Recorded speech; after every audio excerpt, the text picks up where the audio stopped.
Hello everyone, my name is Sarah Segar. I am from Experiential Learning Depot and I am here to talk to you today about the 5 elements of self-directed project-based learning that I get into place before I begin project-based learning with my self-directed students. So I have been in project-based learning specifically with high school students for almost 15 years. I'm going into my 15th year. And in that time, I've developed this process of preparing myself, my students, and our learning space for self-directed project-based learning, and I want to share that process with you in this video. So let's get started. The first component of that process is first considering a structure. What is the structure of project-based learning that you're going to incorporate into your classroom, into your curriculum, into your homeschool? What is that structure going to look like? Having a structure in mind is really important. It's very different for everyone. So thinking about how many students you have, what requirements are on you as a teacher, and what your learning day looks like, all of that is really going to go into what your structure looks like. And having a structure in place at the very beginning is a first very important task.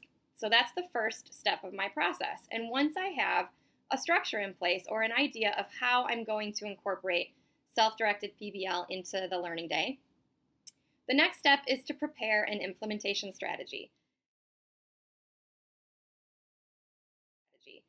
How am I going to implement it? How am I going to guide my students? How am I going to scaffold? And so on.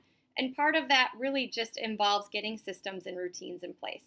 And that's really important to keep students on track, productive, and engaged in these deep and meaningful learning experiences. So that's the second step in this process that I take to ready myself and my students for student-directed project-based learning. The next step is to create a schedule.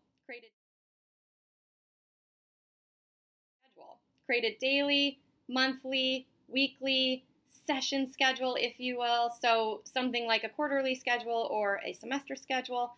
That's really important to have in place because you and your students then know what's coming. You're all on the same page, and that keeps students independent and productively working toward their goals.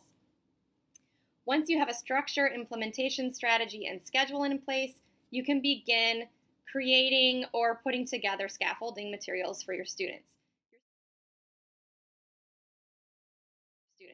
Your students are not necessarily going to know how to self-direct learning.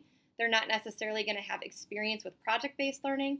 So having materials to help them transition from teacher-directed to student-directed is really important as well. It keeps students from slipping through the cracks, not knowing what to do, being overwhelmed, and so on.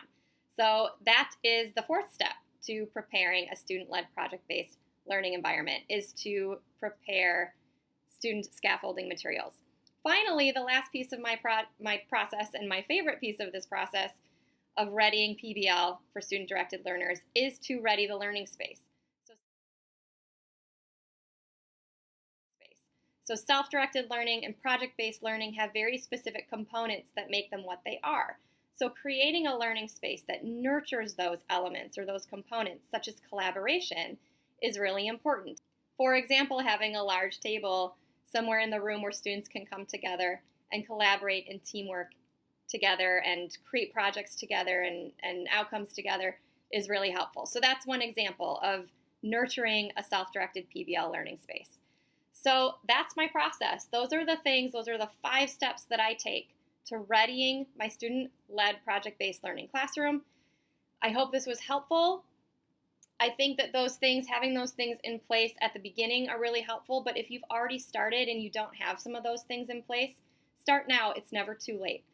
On top of this video, which really focuses on the what are the elements of my process of preparing for PBL and the why, I have created a free mini course for you that really goes into detail about those 5 steps, those 5 things that you need to do to get ready for a really productive and amazing self-directed project-based learning classroom. And I want to offer that to you today. So this free mini course is really transformational for you and your students because you can take these elements of preparing for project-based learning with self-directed students and tackle them now so that later on you and your students can kick back later, really enjoy the experience, not have to work through a bunch of trial and error to try to figure out what's going wrong. And this free mini course gives you the details about how to do that.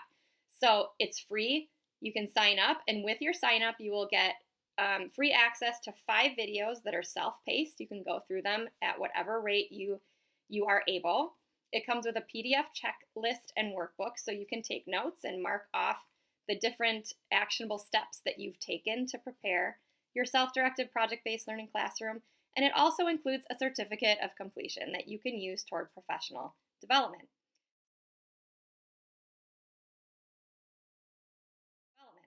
So I highly recommend you grab this free course. It is life-changing, and it will really help save you time, save your students a headache of trying to figure out how to do this or when to do that as it relates to self-directed project-based learning. So this is a really great opportunity for you. I hope that you take it.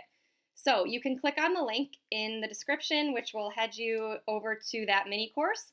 And you can also head over to experientiallearningdepot.com anytime for more resources, more information, blog posts, and contact information for me. You can always ask me questions, and I would love to hear from you. So thank you for being here, and good luck to you with self-directed project-based learning.